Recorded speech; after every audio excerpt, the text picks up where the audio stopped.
Hey guys, welcome to Kolkata অঙ্গনের channel. তো এখন কি চলছে ভাই? ইন্ডিয়ায় তো ভাই অনেক কিছুই চলছিল ভাই, ঠিক আছে। মেসি এসেছিল, গড লেজেন্ড এসে ভাই। আমাদের ওয়েস্ট বেঙ্গল মানে আমাদের কলকাতা সব থেকে বেশি অপমানিত হয়েছে এই সেই Fermo পলিটিশিয়ানদের জন্য। haiku Kolkata. Fermo haiku Kolkata. 35,000 টাকা স্যালারি, 15,000 টাকা টিকিট কেটেছি। Fermo haiku Kolkata. এবং ইন্টারন্যাশনাল মার্কেটে বা যতই যাই বলো না কেন, আমাদের বহুত বদনামি হয়েছে। Lionel Messi's tour of India has gone off to a bit of a chaotic start with furious fans trashing a stadium. Messi may have to leave India because angry fans invaded the pitch. What happened with Messi in India is crazy. No, God, please, no, no, no. পুরো মাঠ ভাঙচুর হয়েছে, সবাই জানো, আমিও video বানিয়েছিলাম। তো ওটা নিয়ে বেশি লিখে যাবো না। তারপরে হয়েছে ভাই 5 লক্ষ কণ্ঠে গীতা পাঠের অনুষ্ঠান ব্রিগেড প্যারেড গ্রাউন্ডে। সেই ব্রিগেড প্যারেড গ্রাউন্ডেই চিকেন প্যাটিস বিক্রেতাকে মারধর। যে ভেজ প্যাটিসের নাম করে চিকেন প্যাটিস খাই দিয়েছে, তাকে বেধরক মার মেরেছে। দেন আমাদের সব তোর নাম কি বল? এর নাম শেখ রিয়াজি। বলার মাত্র আমার মারধর করতে। নেতা মন্ত্রী বা যেসব লোকজন আছে ওকে মেরেছে কেন, এইসব নিয়ে প্রোটেস্ট করলো, আরো অনেক কিছু করলো, বালবিচি করলো। কিন্তু ভাই আমি আজকে আমাদের ইন্ডিয়া বা আমাদের কলকাতা বা এই এরিয়ার কথা বলবো। আজকে আমি আমাদের পাশের দেশ বাংলাদেশের নিয়ে কথা বলবো। बुधवार की रात कट्टरपंथियों ने दीपू चंद्र नाम के एक युवक की बेरहमी से हत्या कर दी।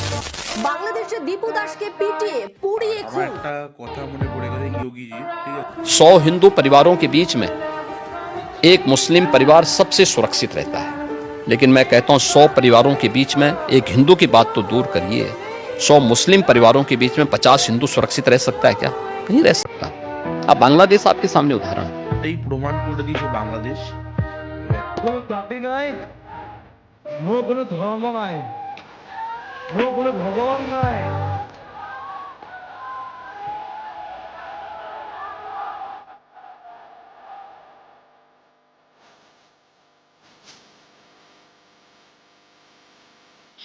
কোনো হিন্দুর ইউনিটি নেই ভাই। ইউনিটি থাকলে কোনোদিন কোনো হিন্দুকে মারতে পারে না। আর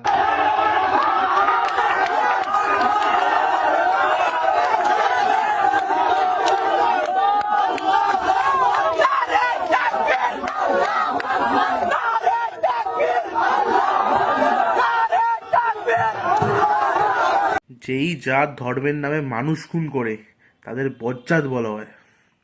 মানে ভাবতে পারছো কিভাবে টেনে হিচড়ে, আর এই পাঞ্চতগুলো হাসছে, মজা নিচ্ছে। লোকটার নাম দীপু চন্দ্র দাস, ঠিক আছে। সো ওই লোকটা একটা কাজ করতো, ঠিক আছে, গোডাউনে কাজ করতো। এই লোকটা নাকি এই মোল্লাদেরকে নাকি কিছু কুমন্ত্রক কথাবার্তা বলেছে, কিন্তু আদেও বলেনি। এটা একটা ফাঁসানো, ঠিক আছে, ফাঁসিছে লোকটাকে। এবং লোকটাকে একা পেয়ে টেনে হিজড়ে মারতে মারতে ঝুলিয়ে দিয়েছে।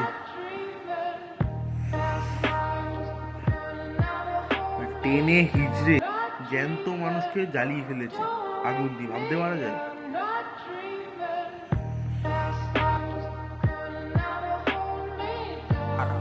ভারতের সকল প্রক্সিকে খেলে দেওয়া হবে। সেভেন সিস্টার খেলে দেওয়া হবে। আগুনের একটুখানি সেভেন সিস্টারের ওপর লোভ আছে, মানে মায়ের পেটের বোন বা কাকার পেটের বোন, মানে যারই হোক বোন, কেন ওদের একটু লোভ আছে, বুঝলে। আরে ভাই এই জায়গাটার নাম সেভেন সিস্টার রাখলো কে? ভাই রাখতে পারতো সেভেন ব্রাদার রাখতে পারতো, ঠিক আছে। আর তোমরা ভাবছো সেভেন সিস্টার এটা কি? অ্যাকচুয়ালি আমি বলছি নাগাল্যান্ড, আরও অনেক জায়গা আছে, ত্রিপুরা সব মিলিয়ে সেভেন সিস্টার হয়। তো এই আবালগুলো আমাদের সেভেন সিস্টার দখল করবে এবং ওয়েস্ট বেঙ্গল আর বিহারও দখল করবে নাকি এরা। মানে ভাবতে পারছো কত রস ভাই। এরা জানে না যদি বিহার দখল করতে আসে, বিহার পুরো বাংলাদেশ ছেড়ে দেবে। ছাড়ে না।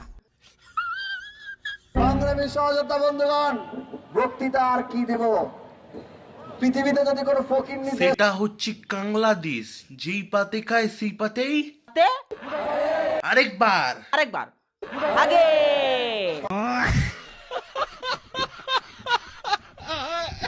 ভারত আমাদের দয়ায় বাঁচে, আমাদের দয়ায় খায়, সেই ভারতের বাংলাদেশের দিকে চোখ লাগানোর কোনো সুযোগ নাই, কোনো সাহস নাই। গাজন বিচারটা কেটে গেলে, ঠিক আছে, ক্ষমা টমা চেয়ে নিই, আমরা ক্ষমা করে দিই। আমরা তো তোদের মতো হিংস্র কুত্তার বাচ্চা না, কুত্তার অপমান হয়ে গেল। আর আমরা একটু ক্ষমাদান আছি। দেখো আমাদের মানে রামকে নিয়ে গালাগাল করছে, আমরা তাকে ছেড়ে দিলাম। এ পোকাচুদার লোক আলবাল ছাল বকে বেড়ায়, ঠিক আছে, আজ আছে কাল নেই। সারা আমাদের রাম ভগবানকে নিয়ে গালাগাল করছে, ঠিক আছে, রাম নাকি মুসলিম ছিল। এর কথা বাদ দাও, এ কিছু বলা যাবে না, কারণ আপাতত এ বড় অনুই আছে।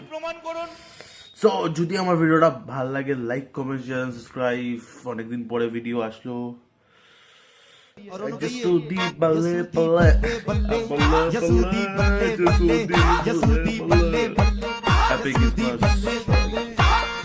Balle balle balle balle,